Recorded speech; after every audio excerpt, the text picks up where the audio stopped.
Bonjour tous frères et sœurs. Ce matin, notre thème de vie est dans l'Apocalypse. Quelques contenus concernant les paroles des 7 tonnerres. Dans le chapitre 10 de l'Apocalypse, un ange puissant descend du ciel.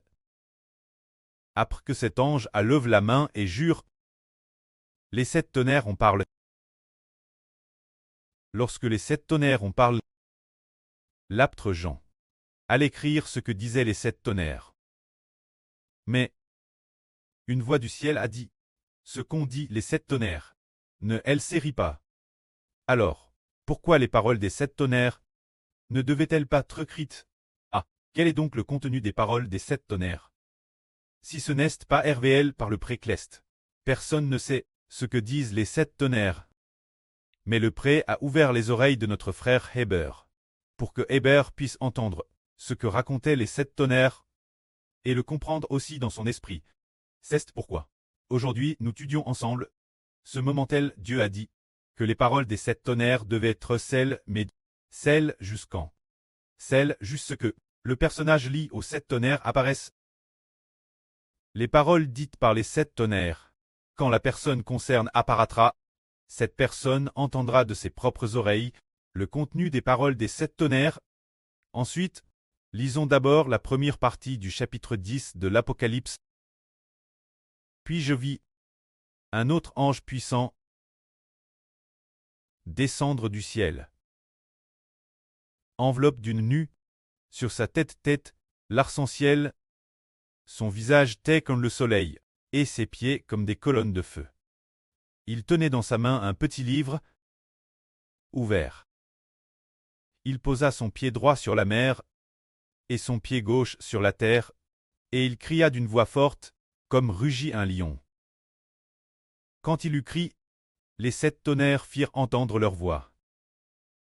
Et quand les 7 tonnerres eurent parlé, j'allais écrire ce qu'ils avaient dit. Mais j'entendis une voix du ciel qui disait, celle ce qu'on dit. Les 7 tonnerres, et ne l'écrit pas.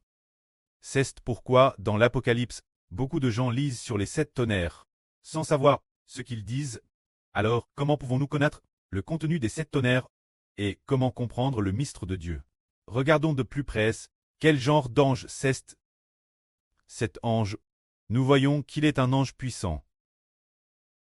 Alors cet ange, qui gardait-il principalement? Quel genre d'ange est-ce? Cet ange est enveloppé d'une nue, avec l'arc-en-ciel sur sa tête. Quand nous parlons d'arc-en-ciel, nous pensons au trône glorieux de Dieu. Le précleste est assis sur son trône de gloire, et un arc-en-ciel entoure le trône de Dieu.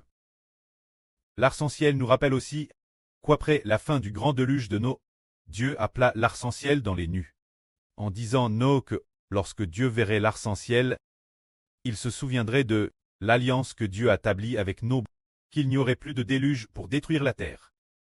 Alors en parlant d'arc-en-ciel, nous pensons au fait que cet ange doit être celui qui garde l'alliance de Dieu. Celui qui garde vraiment Dieu. Et une personne honorable, les personnes de l'alliance établie. Se dire l'arc-en-ciel, nous pensons l'alliance. Quand cette ancienne alliance, nous nous souvenons de l'alliance que Dieu a établie avec Noé.